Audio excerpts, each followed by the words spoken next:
لا حول ولا قوة إلا بالله العلي العظيم. أعوذ بالله السميع العليم من الشيطان اللعين الرجيم. بسم الله الرحمن الرحيم. الحمد لله الذي هدانا لهذا وما كنا لنهتدي لولا أن هدانا الله. لقد جاءت رسل ربنا بالحق. الصلاة والسلام على سيد العرب والعجم جمیل الشام شفیع الامم صاحب الجود والکرم جسمہ مقدس معطر مطہر منور فی البیت والحرم سیدنا و نبینا و حبیب قلوبنا و طبیب نفوسنا مولانا و مولا الثقلین جد الحسن والحسین بالقاسم محمد وأهل بيته الطيبين الطاهرين المعصومين المظلومين ولعنة الله على أعدائهم وقتلتهم وغاصبي حقوقهم ومنكري فضائلهم وأتشهم أجمعين الآن إلى قيام يوم الدين. أما بعد فقد قال الله حق سبحانه تبارك وتعالى في كتابه المبين والفرقان الحميد وقوله الحق. بسم الله الرحمن الرحيم. يريد الله أن يحق الحق بكلماته ويقطع دابر الكافرين. صلوات.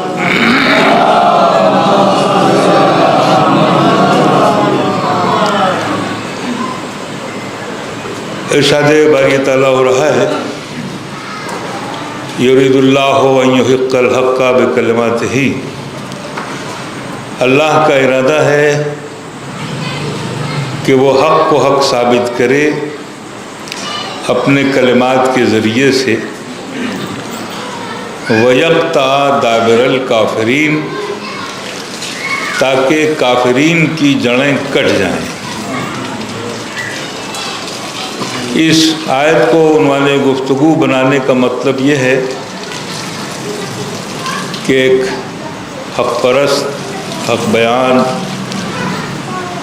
سوز و سلام، مرثیہ خوانی، نوا خوانی، ہمہ جہت شخصیت بھائی مہدی حسن، اور ایسا لگا جیسے وہ ہاتھوں سے پھسل سے گئے. خیر خدا ان کے درجات عالی کرے اور ان کے بچوں کو صبر کی توفیق دے. ایک ذرا مل جل کے صلوات پڑھیں آپ حضرات، اور یہ جو بکھراؤ ہے اس کو تھوڑا سا دور کیجیے اور قریب آئیے آپ لوگ.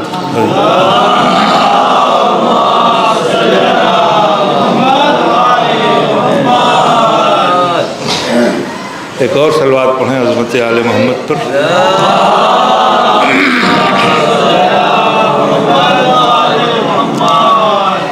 عزیزان ملت، جب سے دنیا بنی ہے آدم سے لے کر خاتم تک اور خاتم سے لے کر کے آج تک دنیا کا ہر انسان حق کو تلاش کر رہا تھا. اس کا سفر گفاؤں سے شروع ہوا اور پہاڑ کی بلندیوں پر جا کر کے اس نے یہ سوچا کہ شاید حق بلندی پر مل جائے.